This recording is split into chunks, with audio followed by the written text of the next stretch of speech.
teachers love to give students the chromatic scale as an exercise. I see it all the time. They will give it as an exercise, as a warm-up, and they will even give it to beginner students. This is a main reason why so many guitar students get stuck soon after beginning to play and find they cannot make progress. The chromatic scale is extremely difficult to do correctly without building in bad habits. No beginner can do this. Oh, it seems to make sense after all. The chromatic scale uses each finger in turn, one fret to another. But if you have not built the sensations of the light finger and the firm finger, and if you have not eliminated sympathetic tension from the fingers so that as one finger plays, the others don't tense and move away from the string, you will struggle and never reach your true potential. The chromatic scale will be sloppy and break down its high speeds, and your foundation for continuous improvement on the guitar will be severely weakened. I took a look online to see how the scale was being taught, and it was rather frightening. The first two videos I found are good illustrations of why so many people have trouble learning guitar or getting better. If you follow the example of these teachers, you will have lots of problems. Let's take a look. First, here's the teacher giving the scale as a warm-up, regardless of the student's left-hand development. I would never allow a student's fingers to look like this. This is the first internet guitar teacher I found teaching the chromatic scale as a warm-up. If you let your fingers look like this when you practice this scale, you will have a lot of problems.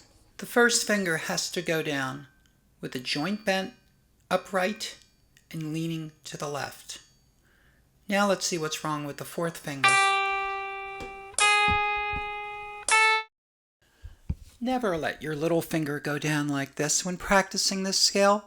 It needs to be upright, or you will not be able to relax your arm and add arm weight to the finger pressure, which is essential for effortless playing.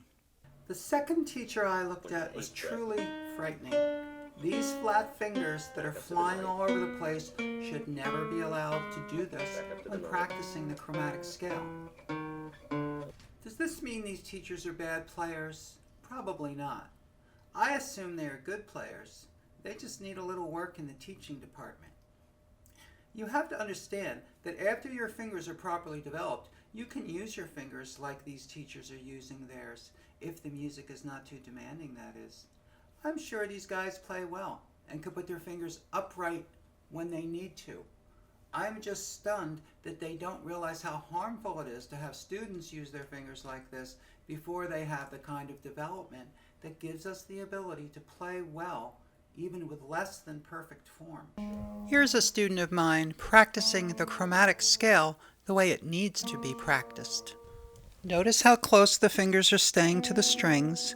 Notice the curvature in all the fingers and the spaces between them. That's what a properly developed left hand looks like. The reason the student's fingers look so good is because he has built his foundation by practicing the exercises for the left hand in Chapter 4 of the Principles of Correct Practice for Guitar. That includes learning how to use the light finger to switch it to the firm finger when necessary, to use the heavy arm, which is adding the arm weight to the fingers, and most importantly, developed all the muscles of the hand itself by the practice of the walking exercises in the Principles of Correct Practice for Guitar. Anyone who wants to deal with the difficulties of a chromatic scale needs to do these things first. Here are the things to keep in mind when practicing the chromatic scale, and also some tips that will help you make the fingers do what they need to do. The first finger must go down straight like this, not flat like this. The other fingers have to stay over their frets and curled as the one plays.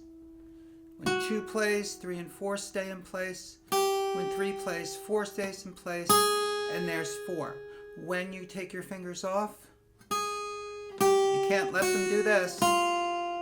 You'll never get your other notes. They have to stay close.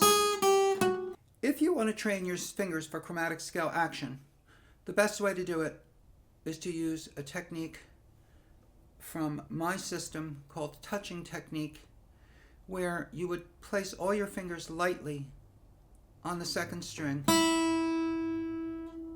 and then play your first finger, and then put your 2 while 3 and 4 stay lightly on the second string, then your 3. Coming down, what you should do is when you remove a finger, make it touch the second string like that. Again, that will be difficult at first, or maybe impossible, in which case you need further development. In any case, you'll find it challenging, but after a while, that's what you get. Okay, they'll all stay close. Here's what well-trained fingers look like in a fast chromatic scale. Change your guitar playing life with the only guitar method based on the scientific laws of body learning. Click here for more information about the principles of correct practice for guitar.